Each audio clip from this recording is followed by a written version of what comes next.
ভোরবেলা সবার আগে কি করা উচিত? মুখ ধুয়ে ওযু করা উচিত না? সময় থাকলে তাহাজ্জুদ করা উচিত না? তাহাজ্জুদ শেষ করে ফজরের সালাত আদায় করতে হবে না?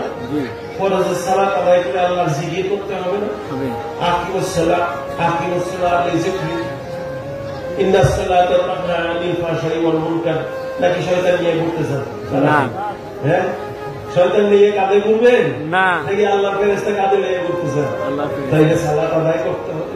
ইন্নাস সালাতা তানহা আনিল ফাহশাই ওয়াল মুনকার।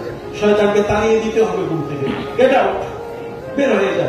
আমি আল্লাহ নিয়ত করে ফেলেছি, আমি মুখ দিয়ে ফেলেছি, আমি ওযু করে ফেলেছি, আমি আমার রাসূলের খাস ওনার জামানায় যেটা আমরা পেয়েছি তাহাজ্জুদের সালাত আদায় করে ফেলেছি, আমি তৈয়ার আছি আযান পড়ার সাথে সাথে ফজরের সালাত আদায় করার জন্য। এত ইবাদত করবেন, এত ওযু করবেন, এত পবিত্রতা থাকবেন, শয়তান বলবে এই বান্দাকে আর ডিস্টার্ব করে আমার লাভ হবে না। এতে ঘুম থেকে উঠে আল্লাহ ডাক দিয়ে শুরু করছে, এরা ডিস্টার্ব করা যাবে না।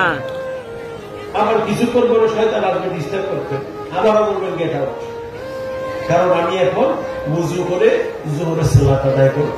সুবহানাল্লাহ, ঠিক আছে না? খানা খাওয়ার পরে ঘুম আসে, সবাই আসে, একটু শরীর ঢিলা হয়ে যায়, আবারও শয়তান বলবেন ইবলিস গেট আউট, আসরের নামাজ পড়ার টাইম হয়ে গিয়েছে, আমি আবার আল্লাহকে ডাকবো, তুমি আইসা আমার ঘুম পাড়াইতে পারবা না। আবার ইবলিস আসবে, কি করবেন?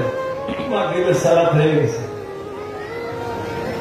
ইবলিসকে এমন ভাবে পায়দা রাখবেন যে ইবলিস যেন আপনার ধারে কাছে না আসতে। ওই যে ইন্নাস সালাতা তানহা আনিল ফাহশাই ওয়াল মুনকার, আল্লাহ তাআলা তো ওয়াদা দিয়েছেন যখনই আমার বান্দা নিয়ত করবে সালাত আদায় করার জন্য, নামাজ পড়ার জন্য, আমার পক্ষ থেকে ফেরেশতা হাজির হয়ে যাবে সেই বান্দার জন্য। শয়তানকে সে এই বান্দার কাছে আসতে দেবে না, একটা রহমতের চাদরে আবরণে তাকে ঢেকে। আবার কিছুক্ষণ পরে শয়তান আসবে, বলবে এসা টাইম হয়ে গেছে, এখনো তুমি গেট আউট।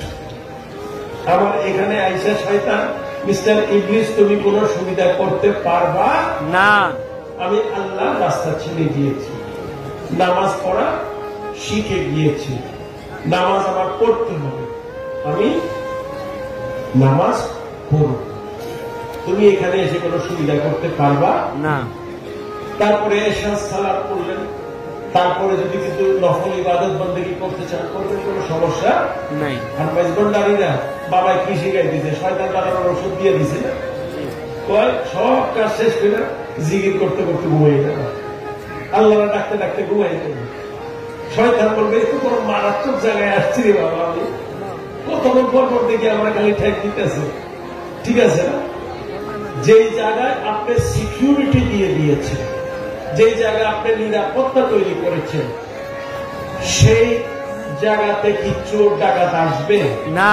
ভয় পাবে না, সে চেষ্টা করবে, কিন্তু সে মাইর খাবে সেখানে, সে জানে, সে ধরা খাবে সেখানে, যে জানে, সেখানে কেস হবে যে জানে, সেখানে প্রশাসনের ভয় থাকবে, সেখানে এলাকার লোকের ভয় থাকবে। তা আপনার মধ্যে যদি আপনি এই সালাতের নিয়মে, নামাজের নিয়মাবলীটা প্রতিষ্ঠিত করে ফেলবেন, শয়তান আপনার কাছে আসতে চাইবে না, সে ভয় পাবে আপনার এখানে আসতে, কারণ আপনার কোরআন সুন্নাহর আলোকে আপনার জীবনকে, আপনার চরিত্রকে আপনি ধারণ করে ফেলেছেন।